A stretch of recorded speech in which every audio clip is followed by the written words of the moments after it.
ఇది కేవలం సమాచారంగా మాత్రమే భావించండి. వైద్య నిపుణులను సంప్రదించండి. క్రాంప్స్ అని అన్నారు కదా, నిద్దట్లో ఒళ్ళు విరుచుకోవడము లేకపోతే ఇలా స్ట్రెచ్ చేసుకుంటున్నప్పుడు ఎలా అయితే టర్న్ అవుతుందో అది అలా ఉండిపోయి పట్టేసినట్టు అయిపోతుంది కాలు ఇలా. లేదు వేళ్ళు కూడా ఇలా పెట్టినప్పుడు కాళ్ళ వేళ్ళు అలా ఉండిపోయి కొంకర పోయినట్టు అవుతుంది. దీనికి దానికి సంబంధం ఉందా?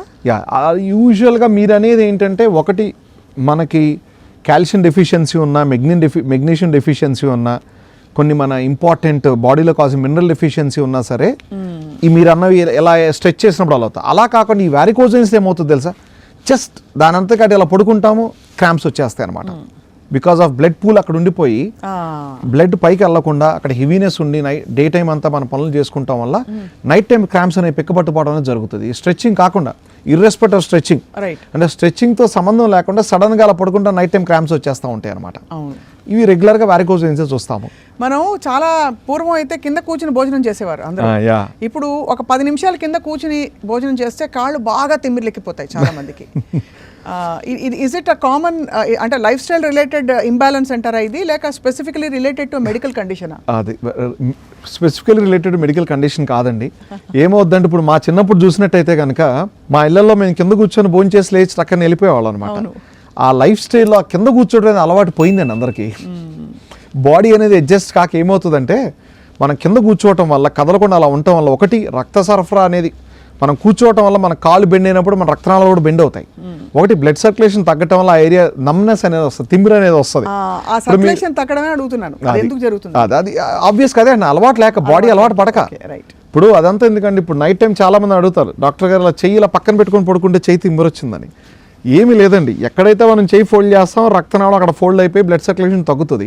మనం లేచి ఇలా ఇలా అనుకోగా ఆటోగా మీకే తెలిసిపోతుంది, తిమ్మిరి తగ్గిపోతుంది. దాని గురించి ఏం కంగారు పడాల్సిన పర్లేదు. మన ఆ లైఫ్ స్టైల్ అంతే, మనకు అలవాటు లేక. ఇప్పుడు ఎవరైనా కింద కూర్చొని తింటే ఎవరు తింటాను, ఎవరు అసలు తినలేరు కూడా కింద కూర్చొని. ఆ స్టేజ్కి వచ్చారు, డైనింగ్ టేబుల్స్ అలవాటు అయిపోయి. అవును sir. Varicose veins I mean ఇది బాగా తీవ్ర రూపం దాల్స్తే వచ్చే అతి దారుణమైన పరిణామాలు ఏంటి సార్? అంటే మనం పట్టించుకోకుండా ఇందా చెప్పినట్టు ఇప్పుడు ఇనీషియల్ స్టేజెస్లో ఉండి మీరు డయాగ్నోస్ చేసుకోగలిగితే కనుక ఆ కాంప్లికేషన్స్ ఏదైతే మీరు అడుగుతున్నారో తీవ్రతనే మనం ప్రివెంట్ చేయొచ్చు. తీవ్రత అంటే ఏమీ లేదండి, ఒకటి వాపుల వరకు మనం మేనేజ్ చేయొచ్చు మెడిసిన్స్తో కానీ, స్టాకింగ్ చేసుకొని, లేదంటే ట్రీట్మెంట్ చేయించుకొని దాంతో వారికోజ్ వెయిన్స్ ట్రీట్ చేసుకోవచ్చు ఫర్దర్గా.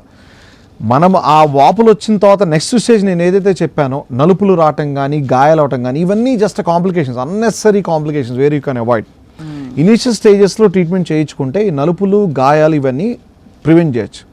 ఇంకోటి రేర్గా చూసేది ఏంటంటే, ఒక 100 మందికి వారికోజ్ వెయిన్స్ అంటే ఒకళ్ళిద్దరికి ఆ రక్తనాళాలు గడ్డగట్టి, ఏదైతే మనం కండరాల లోపల రక్తనాళాలు గడ్డగడితే డీవీటీ అంటామో, డీప్ వెయిన్ థ్రాంబోసిస్ అంటామో, ఈ సూపర్ఫిషియల్ వెయిన్స్ ఏదైతే కాళ్ళలో ఉండే రక్తనాళాలు గడ్డగడతాం దాన్ని ఎస్విటీ అంటాం, సూపర్ఫిషియల్ వీనస్ థ్రాంబోసిస్ అంటాం, అదే థ్రాంబోఫ్లెబైటిస్ అంటాం. ఈ గడ్డ కట్టినప్పుడు ఎప్పుడైతే నొప్పి ఉంటుంది, ఒక్కొక్కసారి ఈ రక్తనాళాలు గడ్డ ఏదైతే సూపర్ఫిషియల్ వెయిన్స్ ఉన్న రక్తనాళాలు గడ్డగట్టి లోపలికి ఎక్స్టెండ్ అయ్యి డీవీటీ అనే రిస్క్ కూడా ఉంటుంది, బట్ చాలా వెరీ మినిమల్ అండి. బట్ అది ప్రాణాంతకం అవుతుందండి ఆ డీవీటీ వస్తే డెఫినెట్గా. ఎందుకంటే డీవీటీ వచ్చినప్పుడు కాలంతా వాపు వచ్చేస్తుంది మన తొడ భాగం వరకు. అక్కడున్న రక్తనాళం డీప్ వెయిన్స్లో ఏదైతే రక్తనాళం గడ్డగడుతుందో ఆ క్లాట్ బ్రేక్ అయిపోయి గుండె ద్వారా లంగ్స్కి వెళ్తుంది, దాన్ని పల్మనరీ ఎంబలైజేషన్ అంటాం. అది డెఫినెట్గా ప్రాణాంతకరం. అందుకే వారికోజ్ వెయిన్స్ ఉన్న వాళ్ళు ఒక స్టేజ్ వరకు మీరు నెగ్లెక్ట్ చేయొచ్చు, ఒక స్టేజ్ దాటిన తర్వాత నెగ్లెక్ట్ చేయడం కంటే కూడా ట్రీట్మెంట్ చేయించుకోవడం బెటర్ అండి. ఇప్పుడున్న అడ్వాన్స్మెంట్స్తో ఏముందండి, డే కేర్ ప్రొసీజర్ అంటాం. సమ్ టైమ్స్ వీల్ కాల్, ఇప్పుడు ఇందాక మాట్లాడినట్టు గ్లూ థెరపీ అని కొత్తగా వచ్చింది. It's almost like office based procedure. Morning వస్తారు, చేసుకొని 12 కల్లా ఇంటికి వెళ్ళిపోతారు. ఏం చేస్తారు సార్ ఈ ప్రొసీజర్లో? అంటే దానికంటే ముందు లేజర్ మీ అందరికీ తెలుసు, ఒక 10 ఇంజెక్షన్స్ ఇస్తాము, ఎనస్థీషియా ఇస్తాము. ఏదైతే వెయిన్ లీక్ అవుతుందో దాన్ని లేజర్ బర్న్ చేసి ఆ వెయిన్ని మూసేస్తాం. అది చేయటం వల్ల బ్లడ్ లీక్ కాకుండా ఉంటుంది, ఫర్దర్గా కాంప్లికేషన్స్ రాకుండా ఉంటాయి.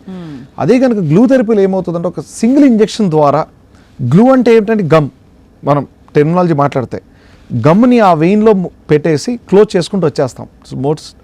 గత 10 years నుంచి టెక్నాలజీ ఉంది యూఎస్లో, ఇప్పుడు మనం గత 5 years నుంచి ఇండియాలో వాడుతున్నాము. రిజల్ట్స్ చాలా బాగున్నాయి. సింగిల్ ఇంజెక్షన్ ద్వారా ఏదైతే మనం ఇంతకుముందు లేజర్ ట్రీట్మెంట్ చేస్తున్నాం వారికోజ్ వెయిన్స్కి, ఇప్పుడు ఈ గ్లూ థెరపీ ద్వారా మనం ట్రీట్మెంట్ చేసేసి పేషెంట్ ఎటువంటి కంఫర్ట్ అంటే ఇబ్బందికరంగా లేకుండా, ఈ లేజర్ ట్రీట్మెంట్ ఏమవుతుంది, 10 to 12 ఇంజెక్షన్స్ లోకల్ అనెస్థీషియా ఇవ్వాలి. అది కూడా డే కేర్ ప్రొసీజరే. ఇటువంటి ఇబ్బంది లేకుండా ఒక్క ఇంజెక్షన్ ద్వారా ట్రీట్మెంట్ చేస్తే ఇంకా కంఫర్ట్ ఉంటుంది. Why would one opt for one over the other? Okay, good question అండి. Both are equal effect. ఇప్పుడు మీ లేజర్ కానీ గ్లూ కానీ చూసుకున్నట్టయితే ఒకటే డిఫరెన్స్ ఏంటంటే గ్లూలోన it's like more sophisticated advanced treatment, painless treatment అని చెప్పాలని కంపేర్ టు లేజర్. లేజర్లోనే 10 నుంచి 15 ఇంజెక్షన్స్ ఉంటాయి, గ్లూలో ఒక ఇంజెక్షన్తో ట్రీట్మెంట్ అయిపోద్ది. లేజర్ ట్రీట్మెంట్ చేయడం వల్ల మనకి స్టాకింగ్స్ 4 to 6 weeks ఇస్తాం, ట్రీట్మెంట్ అయిపోయిన తర్వాత స్టాకింగ్స్ వేసుకోవాలి. అదే కనుక గ్లూ థెరపీలో స్టాకింగ్స్ యూజువల్గా అవసరం లేదు, అసలు స్టాకింగ్ చేసుకోవాల్సిన అవసరం లేదు ప్రొసీజర్ తర్వాత. కానీ ఈ లేజర్లో గ్లూలో చేసినప్పుడు ఏంటంటే మన ఇండియన్ సెట్టింగ్స్లో వీటితో పాటు ఫోమ్ స్క్లియోథెరపీ అని ఇస్తాం. ఇప్పుడు మేజర్ వెయిన్ ఏదైతే దాన్ని గ్లూ కానీ లేజర్తో క్లోజ్ చేస్తాం కదండి, చుట్టుపక్కల ఉన్న రక్తనాళాలు ఏదైతే కనిపిస్తాయో కాళ్ళ మీద దానికి స్క్లియోథెరపీ అని ఒక ఇంజెక్షన్ ఇస్తాం. ఎందుకంటే మరి అవి కూడా క్లోజ్ చేయాలి కదా, రక్తనాళాలు కనిపిస్తున్నాయి ఏదైతే బల్జెస్ కనిపిస్తున్నాయి ఇవన్నీ, దానికోసం కంప్రెషన్ అనేది కంపల్సరీ.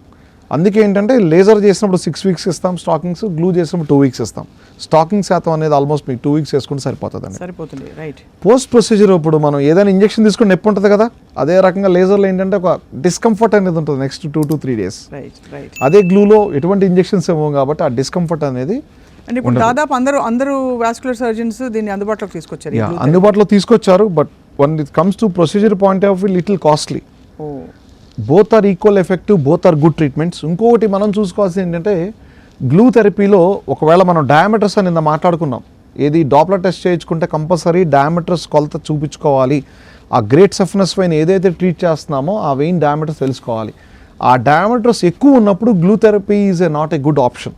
ఎందుకంటే గ్లూ ఒక్కొక్కసారి మనము డీవీటీ వస్తే ఏమవుతుంది అనుకున్నాం చూస్తారు, అలాగే గ్లూ డయామీటర్స్ ఎక్కువ ఉన్నప్పుడు అందులో గమ్ ఇచ్చినప్పుడు మనం ప్రెస్ చేసినప్పుడు ఆ గమ్ము బ్రేక్ అయిపోయి లంగ్స్కి వెళ్తుంది. అందుకే డయామీటర్స్ ఎక్కువ ఉన్నప్పుడు we don't really opt for the glue, we'll opt for a laser. So ఏదో ఒకటి ఉంటుంది, అంటే ఒక ఇటు అటు ఒక అడ్వాంటేజ్ ఒక డెఫినెట్గా అండి. ఇప్పుడు అడ్వాన్స్మెంట్స్ వచ్చినాయి అంటే there is definitely disadvantage. Very convincing sir.